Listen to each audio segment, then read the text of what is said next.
Hello everybody, Joshua Asbill with a positive quote. Today's positive quote: always remember that your present situation is not your final destination. The best is yet to come.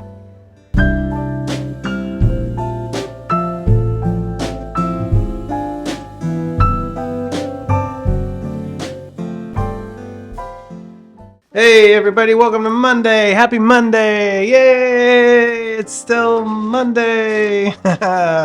Hey, we're going to have fun on this Monday. We've got some cool stuff. It is November and it's going to be a wet one this week. There is an atmospheric river apparently approaching, and that's going to make us a little wet here in the Central Valley for a few days, but we're going to have fun anyway because it's November. We've got Thanksgiving coming up next week, actually. It's right around the corner, literally now. And first, we'll start with some headlines, shall we? Starting with the heat mistake you might be making when cooking a grilled cheese. Yeah, I'm on to you. Low and slow, everybody. Low and slow. Too hot, no good. Slow. Just get that medium-low heat and, let it toast up. Let that cheese really melt. Let the heat get in there and melt that cheese. It'll toast the bread. Take your time with it. Ain't gonna hurt nothing. Here we go. Kraft debuts first of its kind grilled cheese and tomato soup dumplings. I don't know about this one. Curious, but not too curious. It's tomato soup, grilled cheese, tomato soup dumplings. I'm not sure how that works out. Part of the grilled cheese, you like the toasted outside, the toasted bread. So I don't know. Dumplings typically aren't too toasted. I don't know. I could be wrong. I've not had a ton of dumplings, to be fair.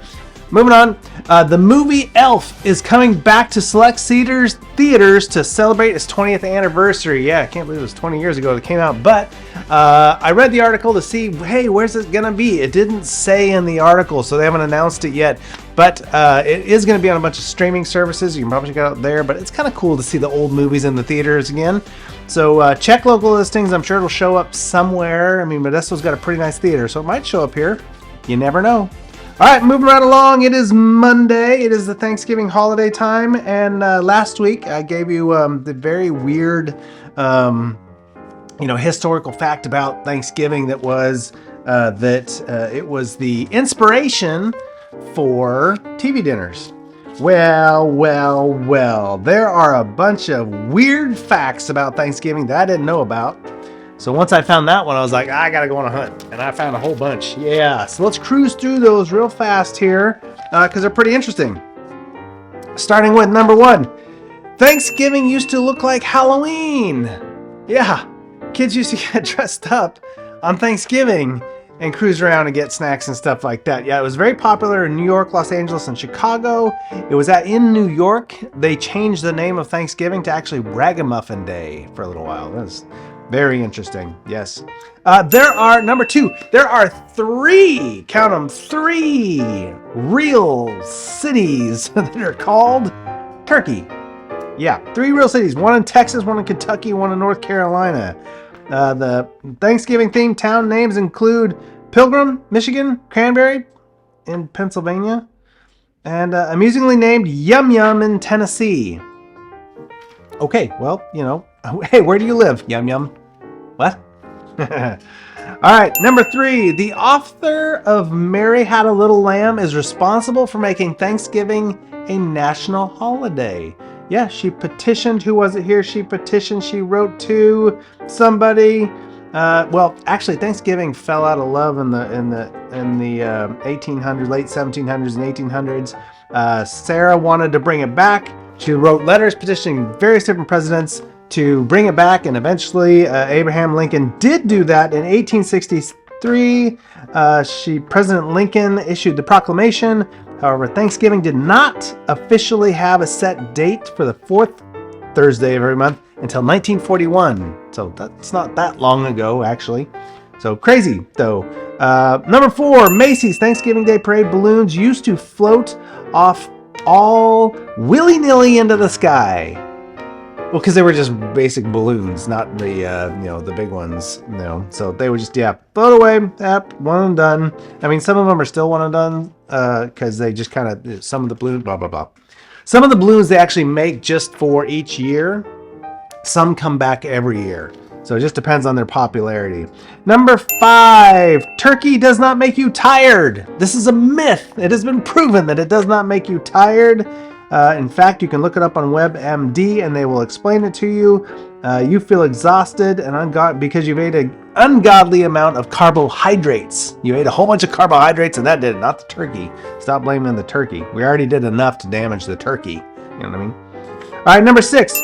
Minnesota is the kingpin of turkey production. Yeah, Minnesota is where most of the turkeys come from. And approximately 44 million to 46 million turkeys are raised in Minnesota annually. That is a lot of turkeys. That's a lot of gobbling going on in there. Number 7, Thanksgiving date was once a marketing scheme. Yeah, President Roosevelt officially changed the date of Thanksgiving in 1941 to be the second to last Thursday in November as a way to encourage more holiday shopping to boost the economy. The decision did not go over well, earning him... they compared him to Hitler, for doing that. Wow. Yeah. So it was traditionally a little bit closer in October. It actually didn't have a set date, kind of based on the harvest schedule. So moving right along here, we've got number 8. This is a good one. Jingle Bells was originally written for Thanksgiving. Yeah, the song Jingle Bells, Jingle Bell, Jingle Bell, Jingle all the way. Yeah, written for Thanksgiving. Story has it that in 1850, James Lord Pierpont was at the Simpson Tavern in Medford, Massachusetts, and was inspired by the town's famous sleigh races. Oh, they had sleigh races. That'd be pretty cool. So he plucked out a little tune on the piano. Needless to say, it was a hit with children and adults, and the lyrics were later slightly altered to be sung at Christmas. Who knew? Probably no one out there. I didn't know that. Not because I didn't know it. Nobody knew it. It's just, random. I didn't know. Jingle Bells. I mean, it's just right in the name, Jingle Bells. So I don't think of Jingle Bells having anything to do with Thanksgiving. All right, number 9. Each year, the president pardons a turkey. President pardoning of a turkey was formally started by George H.W. Bush in 1989. Really? 1989? Shoot, I thought it went way back further than that. Even though several presidents, including both Abraham Lincoln and JFK, showed mercy to turkeys set to slaughter in their time. 1989. Oh, that's interesting. All right, well, didn't know what else to do, so he just decided to pardon a turkey. All right, and number 10 weird fact about Thanksgiving is the Detroit Lions and the Dallas Cowboys played on Thanksgiving every year. The idea to play at Thanksgiving started as a marketing ploy, shocker, to get more attendance to the game. The Detroit Lions started taking the field on Thanksgiving Day, 1934. 1934, that was a long time ago. And the Dallas Cowboys followed in 1966. What would Thanksgiving be without a football game to try and stay awake for? Yes, that is it. That is a weird fact. The Detroit Lions and the Dallas Cowboys always playing. Now this year, I know it's the Seahawks and somebody else that are playing on Thanksgiving. So I know what I'll be doing. I won't be bothered staying awake because I actually not only do I enjoy having the games on Thanksgiving, it's kind of a tradition in the family, or well, not in my family, but I know when I was young, the games were on a lot as the family was milling around. There'd always be a game on somewhere. So that's always nostalgic for me. But Thanksgiving night is a very important night for me. I have one plan only on that night of Thanksgiving, and that is to watch Christmas Vacation. That is my family tradition. That's what we do. Christmas Vacation. Well, Christmas Vacation is Thanksgiving night. Thanksgiving Eve, the night before, we watch Trains, Planes, and Automobiles. We'll talk more about that later because that's my favorite movie. All right, that is it for Thursday. Monday, everybody. Have a great Monday. We're rolling right up to our holiday coming up. We got cool stuff planned all week long and into next week. We got good stuff. Now, it's going to be wet this week, so make sure you get your coats, you got your umbrellas, get your boots, whatever you need to stay dry. Plan ahead, folks. It's going to be this way all week. All right, 1 o'clock YouTube. Oh, wait, I'm jumping ahead. I'm jumping way too far ahead. We got to go and see what the national day is today.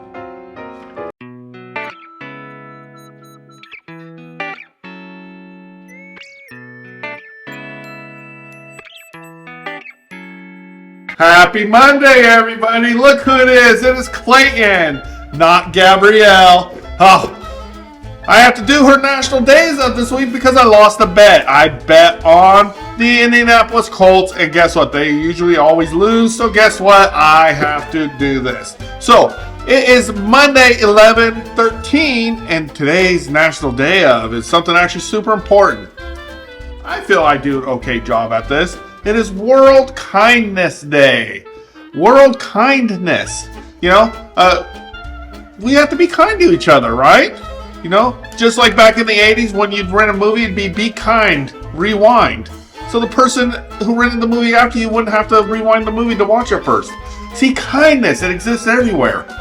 So, on today's day of World Kindness, find someone to be kind to. Like, I'm going to be kind to Carl today. Not really. There's no kindness there. There's kindness there, kind of. All right, guys. Happy World Kindness Day.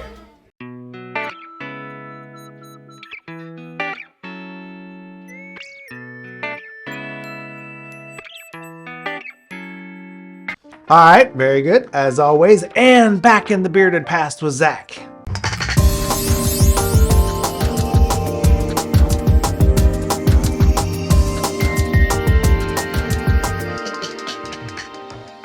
Hey, everybody, it's Monday. It is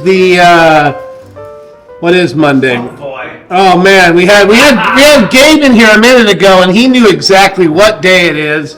And here we are. I need Gabe in here. Ray, you're traded off. Gabe's out of here. Gabe's in here. He's the date guy from now on. It's Monday the 13th, guys. I apologize about that. But today is the 13th. We're going to go back to the bearded past with Zach. And today we're going to talk about a road that holds true to my heart. And it wasn't a road at the time. All right, it started out as the 26-mile house. Those of you who go out to Knights Ferry on a regular basis, if you're going towards Knights Ferry off of Orange Blossom, right before you get into town, there is a left-hand turn you can make, and it's Sonora Road / 26-mile road. At one point, there was a house. That house provided refreshments for travelers and their hostess. It was a hotel tavern. Reason it was named 26-mile house, it was 26 miles exactly from Stockton.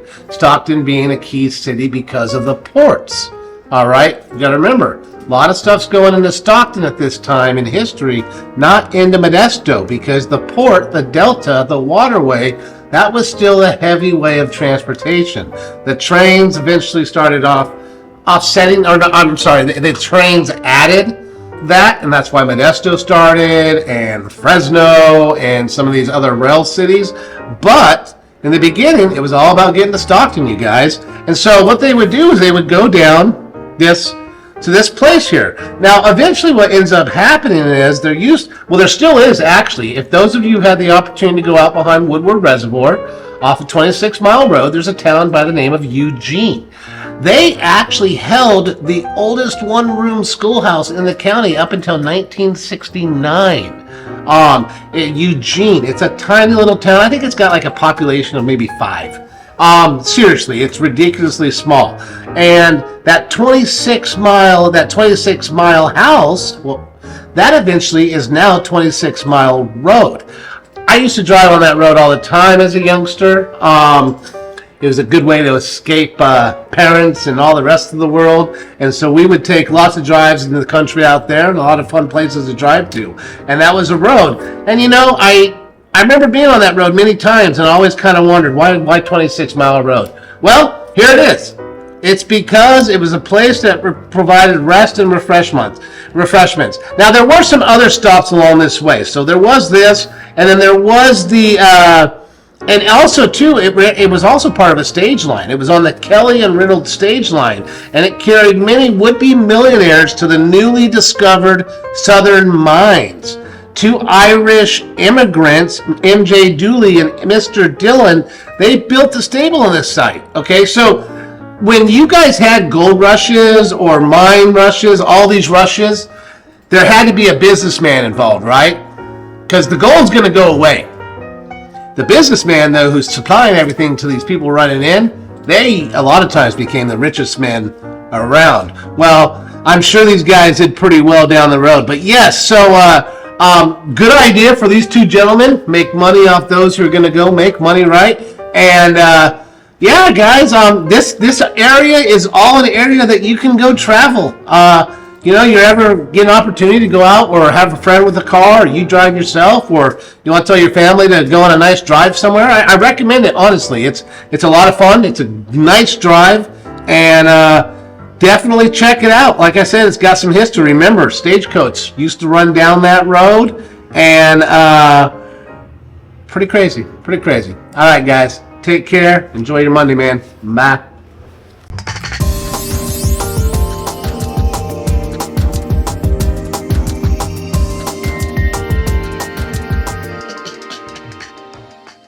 All right, guys, that is it. Now we can actually talk about YouTube Live 1 o'clock. We'll see something there with some positivity. Get the week rolling with that. It's YouTube Live 1 o'clock. Otherwise, have a great Monday, everybody. See you tomorrow, Tuesday. Take care.